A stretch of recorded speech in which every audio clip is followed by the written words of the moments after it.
Hey everybody, welcome back to another episode of Burns Reviews, and today we are going back to 1918. We're taking a look at the new trailer for the prequel film Pearl, which of course is connected to Ty West's new film X. It's a prequel. He already filmed it. He announced it back at South by Southwest. He showed it there, and I unfortunately did not get to see it because I left too early. I saw it at a press screening, and I didn't know they were going to show it, and I left. And then today, I went on YouTube, and I saw that a user by the name of JoshDubs6 uploaded a version of it on his channel. It has 31,000 hits as of this filming. And I think as long as I only show still frames from it in the way that new Rockstar will do with the new Batman film, I think I'll be okay. If I learned anything from watching Pam and Tommy is that once it's out there to the public, it becomes public domain, First Amendment, blah blah blah. It's about the First Amendment. I actually heard that a lot of theaters haven't actually shown it. I've heard that they're not showing it in Australia, and I don't know if this is a matter of who's going to distribute the movie eventually. Maybe they're still working it out. It doesn't have a release date. All we really know is that it's a story that was written by Ty West and Mia Goth. They worked together on the story. It was just originally just going to be a backstory for her character, and then he took it while they were in lockdown and just made it a full script. They filmed it back to back, and yeah, let's get into it. But before we begin, if you could, be sure to give the video a thumbs up and perhaps even subscribe so that YouTube does not feed the video to a hungry alligator known as the YouTube algorithm. Now, if you haven't seen the movie X, keep in mind that there's going to be a lot of spoilers for this film, so consider yourself warned. We also have a spoiler-free review of X, as well as an ending explain video, which of course is spoiler-filled but goes more into depth into the film. Links down below. So, without any further ado, let's talk about it. Pearl. The teaser opens with the barn doors opening as we shift back in time 61 years from 1979 to 1918. We're still at the murder house from X, but everything is brighter, obnoxiously so, which tells me that the film might be entirely from the point of view of Pearl. And this is the perception of how she sees the world, you know, an unreliable narrator kind of thing. There was a movie called Censor that came out last year where one of the characters has a mental breakdown and starts seeing something in a similar way, and it has this technicolor over the rainbow kind of look to it. You know, kind of like that Birds of Prey movie that came out a year or two ago. Not really my favorite film. I didn't really love it, but I know people did. We're dealing with a completely crazy person who is not reliable, so everything is turned up and saturated. Everything is rose-colored. Here we have a shot of a cornfield where we can see an old-timey car driving by. Notice the scarecrow in the background as that will come into play later. And we once again see the inside of the house where the final act of X took place. This shot always reminded me of the Texas Chainsaw Massacre, the long hallway leading to the screen door. Nothing good happens here in these horror movies. And then we see a few photographs, which I could only imagine is Pearl's family. We see a little bit of these in X as well. One of the pictures shows her and her parents, which I think confirms that she grew up as an only child. We then cut to a young version of Pearl dressed in blue overalls walking into the barn and dancing around with a stack of hay. Anybody else getting vibes of what happened to Baby Jean? In fact, whatever happened to Baby Jean also centers on a woman who's completely insane and dreams of being famous. It takes place in 1918 and then jumps ahead several decades so that we can see her character as an older woman. Sound familiar yet? While promoting X, Mia Goth had this to say about Pearl. Pearl is very eccentric and very naive because she's been sheltered, having lived on this farm for her entire life. Howard has always loved her so intensely, being her anchor in so many ways, while Pearl has never had to grow up. She's floating through her life and stuck inside her head and her memories. I definitely empathize with Howard and Pearl. They are victims of their environment and the time period that they're from, which shaped them. I feel for anyone who believes they didn't have an opportunity to live life on their own terms. Yeah, I think it's pretty clear that she's not actually in her right mind, and the audience is going to have to pretty much decide what's real and what's fantasy and make up their own mind and decide for themselves. But more on that later. Next we see her pushing what I assume is her dad up to the edge of a lake, where once again we see an alligator, a spot where Pearl would dispose of all the dead bodies in X. Now, I don't think it's the same alligator, considering it's 60 years earlier and most alligators only have a lifespan of, say, 30 to 50 years. Now, if you had said a croc, I'd say maybe, as they can live as long as 70 years, but this is clearly an alligator. Alligators have more of a U-shaped mouth, and they're much lighter in tone than crocodiles. So there you go, you learn something new every day. The next shot we see Pearl combing through her mom's hair, the same one that she can be seen using to brush her own hair. At this point, I think it's pretty clear that Pearl most likely killed her family and took over living in their home. Also, seeing the clumps of hair fall to the ground gave me strong vibes of Ty West's first film, the house of the devil. It's gross. Why are you so into old people and clumps of hair, Ty West? Also, I'll be covering that movie in a day or so. I already shot it, it's just in the editing bay. But be sure to click that notification bell so that you actually do see it when it drops. Then we get this shot of Pearl. Clearly we can see that she's been crying. There's black makeup running down her face. She's clearly not thrilled being stuck on the farm taking care of her aging parents. Then we get a dinner scene that is lifted straight out of Texas Chainsaw Massacre. The bizarre pig food, the strange looking families sitting in wheelchairs, and of course, a young Howard back from war who seems to be taken back by all this. I think we're going to learn that Howard didn't really know Pearl that well before leaving for World War I, and is going to be deeply disturbed by her behavior, before finally giving in and helping her get rid of the bodies, of course. I mean, just look at his face. He didn't sign up for this. I could tell he's freaked out by what's for dinner, or maybe the people sitting there are already dead. The next shot, we see Pearl chopping some wood with an axe. What I find interesting though is that one shot her dress is red, and the other it's white and blue. I'm guessing that's because this shot, she's probably not chopping wood. In fact, if you freeze frame it just right, it isn't Pearl at all. As you can see, Pearl is in the background wearing the same blue shirt and overalls from earlier in the trailer. Then the projector goes into hyperdrive, mirroring what I can imagine to be Pearl's mental state as fantasy and reality bleed into one another. We get a shot that confirms that this is an A24 film, as we see someone completely engulfed in flames. Who is that? I have no idea.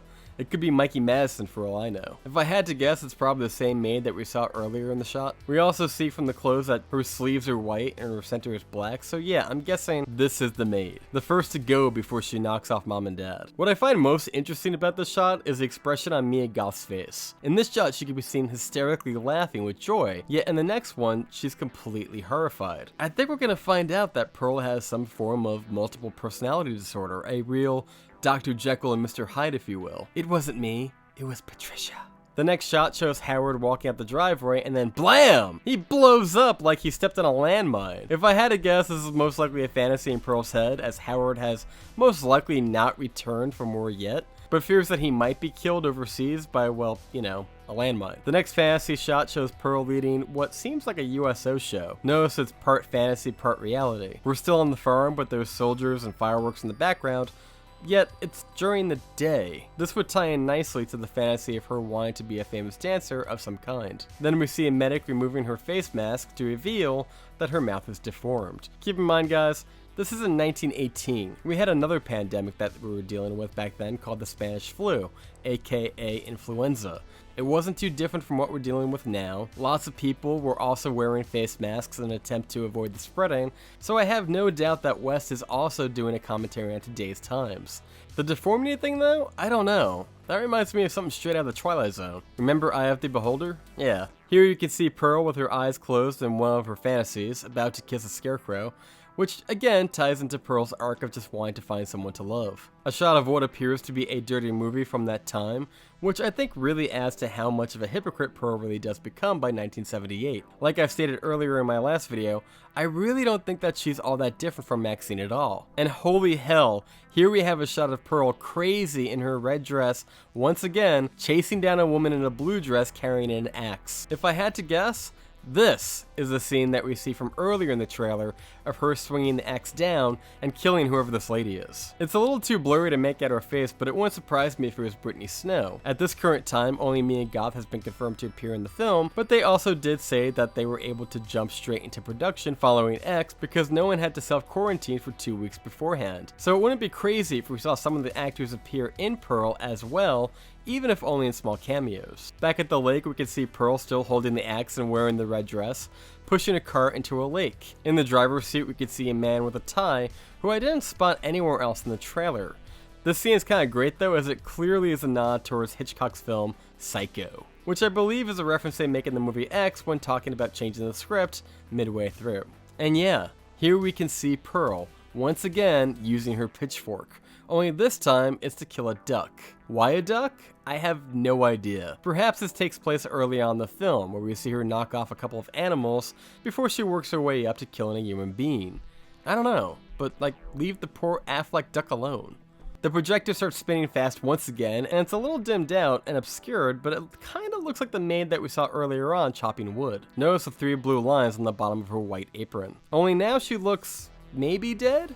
close to it. It looks like Pearl dragged her body back into the barn. This snippet is a real blink and you'll miss it kind of clip. I don't know, it's obscure just enough so we can't really figure out what's going on. And then finally we have a final close-up of Pearl as we hear her say, "All I ever really wanted was to be loved," before we get a shot of a cornfield as someone runs down the dirt road. It says coming soon, not confirming the release date, and fade to black.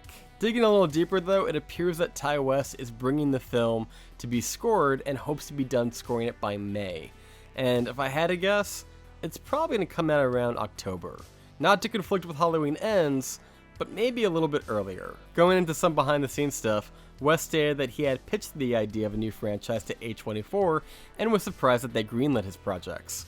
The filmmaker stated that he intended each film to have its own distinct style and genre of horror. Describing his approach to each movie, he stated that X was heavily influenced by the Texas Chainsaw Massacre and the works of Mario Bava, exploring how the rise of independent filmmaking affected society, while Pearl will have a melodrama meets Technicolor style of Mary Poppins, made as a demented Disney movie and based on the works of Douglas Sirk, exploring how Hollywood filmmakers influence people. West stated that he intends to continue this trend with future installments. Douglas Sirk was known for purposely making his films over-the-top melodramas in an ironic manner, using bright colors and stark lighting to convey an over-dramatized, picturesque reality. It's a bold strategy, Cotton. Let's see if it pays off for him. Bold indeed. I don't know how audiences are going to respond to melodramatic Mary Poppins, but hopefully it won't be too hammy.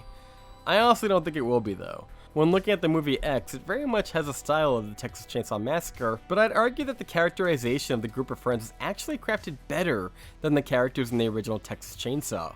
So hopefully he's just talking about the aesthetic. Regardless, if I was him, I would definitely have a post-credit scene lined up for the next film at the end of this one, just in case it's not received in the way that he's hoping. If he pushes that too far, I think he'll only really attract fans of, say, like, American Horror Story, which is known for going a little bit over the top sometimes, using the same actors in different roles and making references to other installments without relying on having to see them. Regardless, I'm totally stoked at the idea of Ti West building his own horror franchise, similar to the MCU, full of post-credit scenes and overlapping narratives. He said the third film in the franchise will actually be a sequel to X, stating that he currently is working on the script for the third movie in the film series, which will be set chronologically after the events of X. The project will explore another subgenre of horror and will continue the depiction of cinema's influence on society, exploring how the development of home video releases did so. West states, "While a viewer can watch each movie independently without seeing the previous film, they are made to complement each other." In describing his creative process during the development of these films, West stated, "I'm trying to build a world out of all this, like people do these days. You can't make a slasher movie without making a bunch of sequels." You know, all things considered, I'm starting to get like a feeling of Fear Street, which I know wasn't for everybody, but I really enjoyed those films, especially the second one, so if that's the avenue he's going down, I'm all for it. But what did you think of the new trailer for Pearl? Was there anything that I missed? Be sure to comment down below.